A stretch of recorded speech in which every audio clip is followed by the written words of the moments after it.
Emma Green grew up in a small Ohio town where everyone knew each other. A dreamer, she always aimed for more but stayed to help her family after high school. At 22, a roadside incident changed her life, teaching her to value kindness. Hi everyone, welcome to Life Unveiled. Let's get started. Emma Green lived in Willow Creek, a town where every day mirrored the last, like a frozen frame from an old movie. Her mornings began with the sharp ring of the alarm at 6, followed by a familiar routine. Brewing coffee for her mum, Elizabeth, and younger brother Liam, making sure his school books were packed, and heading to her job at Joe's Diner.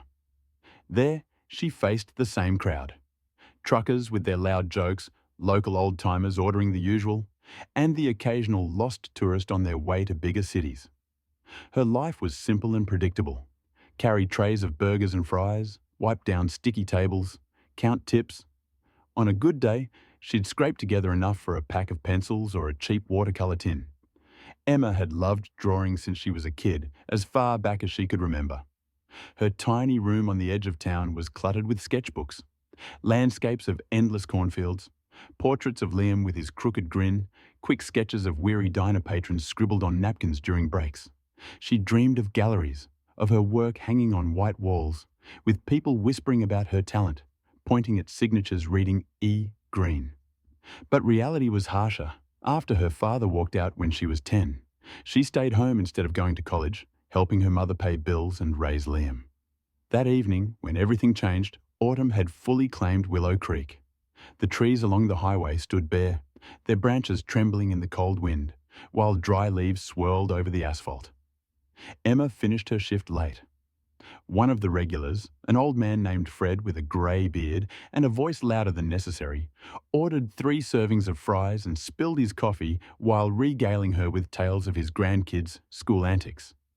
She listened with a smile, though her legs ached, then scrubbed the sticky mess off the floor while Joe, the diner's owner, grumbled from the corner. "We close in 10 minutes, hurry up." Finally, she untied her apron, said goodbye to Joe, and stepped outside.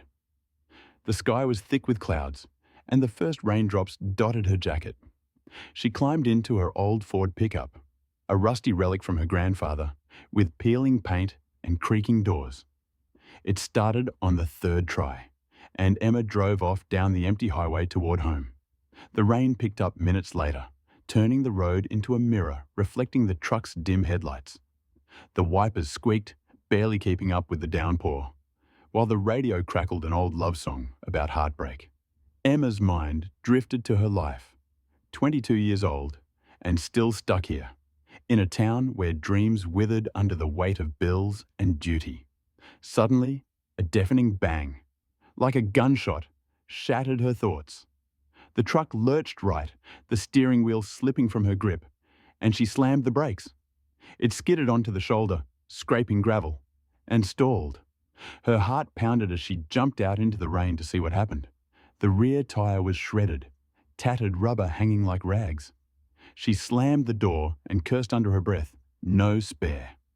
Liam had punctured it last summer, messing around with tools in the garage, and they hadn't scraped together the cash for a replacement. She dug into her bag for her phone, but the screen stayed black, dead since midday, forgotten on the diner counter. Rain lashed her face, soaking her clothes, and panic gripped her throat. She was alone on the highway, in the dark, with no way to call for help. Emma yanked up her jacket collar and waved her arms, desperate to flag down a passing car. Headlights flickered in the distance, but drivers sped by, splashing her with muddy water.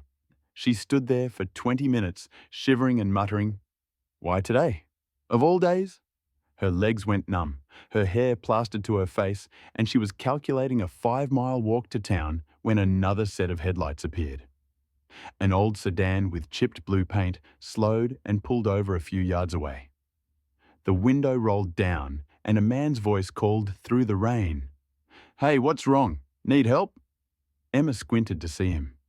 He was about 40, with short dark hair tousled by the wind and a tired face that held a mix of curiosity and kindness. His name was Jacob Miller. He stepped out, pulling up the hood of a worn grey jacket, and approached the truck. Emma, teeth chattering, said, "Tire blew out and I don't have a spare." Jacob crouched, shone a flashlight from his pocket on the mangled wheel, and shook his head. "Yeah, you're not fixing this without a tow. I can give you a ride into town if you want." Emma hesitated. She'd been taught never to trust strangers, especially at night on lonely roads. She studied his grey eyes, calm, no hint of danger, and his calloused hands, like those of someone who worked hard.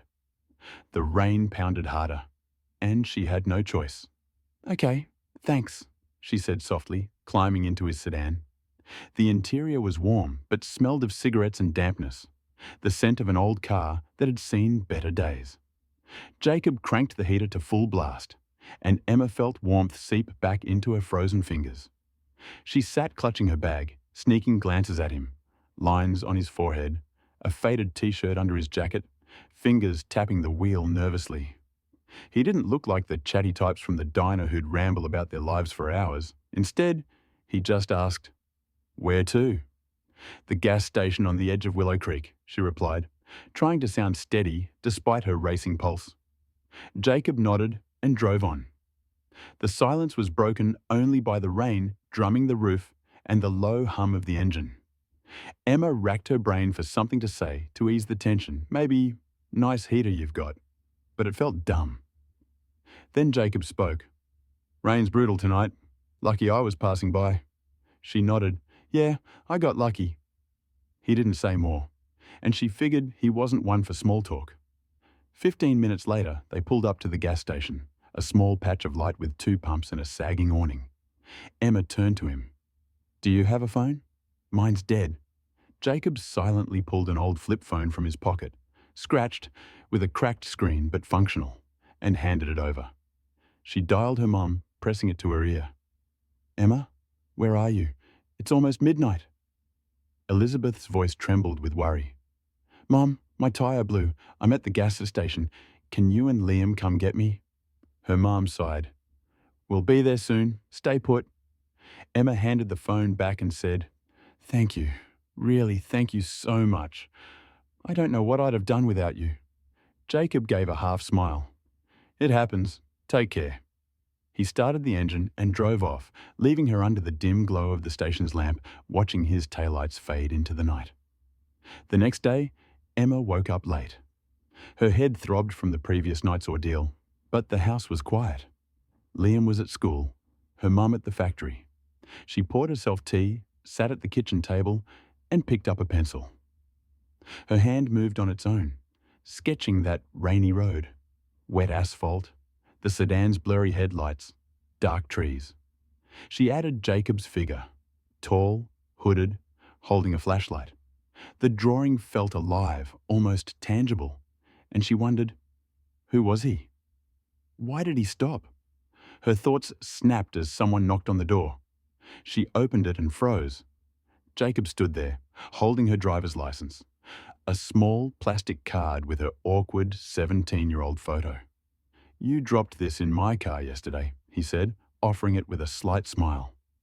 Emma blushed, took it and stammered, "Oh, I didn't even notice. Thanks again." She expected him to leave, but he cleared his throat. "Listen, I saw your sketchbook when you grabbed your bag. You're really good. My sister runs a gallery in Cleveland. Want me to show her your stuff?" Emma went still. Her heart pounded so hard she could almost hear it. It was too sudden, too much like a miracle from the stories she'd made up as a kid. "Are you serious?" she blurted, her voice shaking. Jacob nodded, dead serious. "You've got talent." She invited him in, still reeling. The house was humble, faded wallpaper in the living room, a sagging couch, the lingering smell of fried potatoes from the kitchen. Emma pulled out her best sketchbook. Charcoal sketches, watercolour sunsets over fields, portraits of Liam from rare, quiet evenings. Jacob sat at the table, flipping through pages slowly, grunting or nodding now and then. He lingered on a drawing of an old barn she'd done last summer and said, "There's soul here. Not everyone sees like that." Emma stood nearby, fidgeting with her sweater's hem. "It's not just a hobby," he added. "I'll talk to Linda, my sister. She knows her stuff." Emma didn't know how to thank him. "Thank you. This means so much," she managed. And Jacob left, promising to call. A week later, he did. Emma was home when the old kitchen phone rang.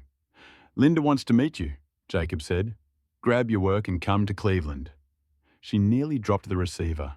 She gathered her drawings, hands trembling as she tucked them into a folder, and drove to the city in the pickup her mum and Liam had fixed with a new tyre. Linda Miller met her at the gallery, a small space with brick walls, cluttered with canvases and smelling of paint.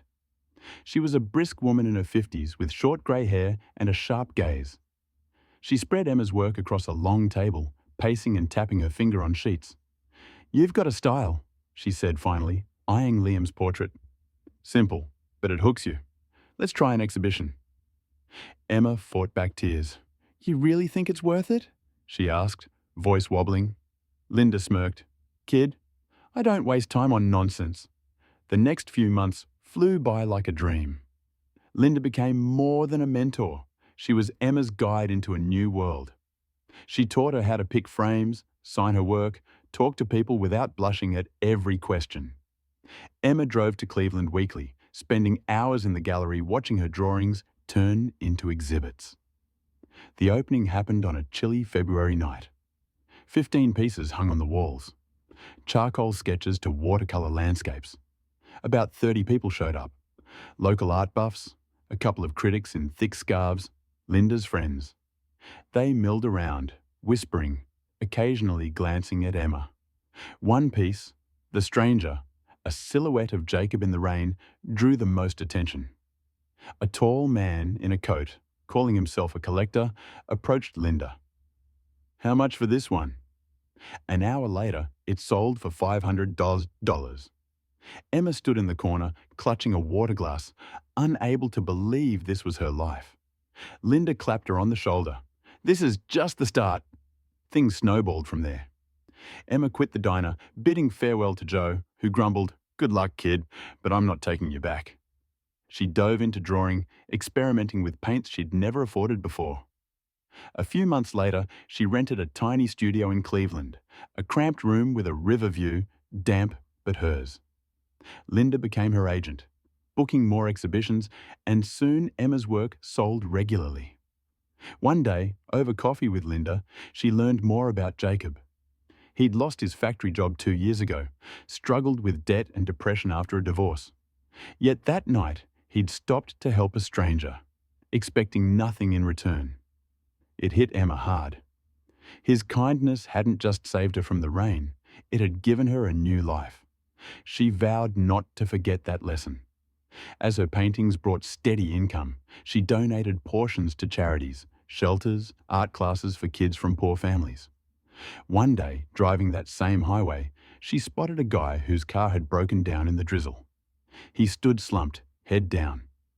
Emma pulled over, called him a tow truck, and slipped him $20 for coffee, saying, "It gets worse than this." She smiled, thinking of Jacob, and drove on, knowing it was her turn to be the one who stops. Emma's story shows that kindness in a tough moment can not only change someone's fate, but also come back manifold. Faith in people and a willingness to help open doors to new possibilities, reminding us that the world runs on mutual support. If you enjoyed this story, drop a like and subscribe for more tales like this. Hit the bell, and we'll catch you in the next one.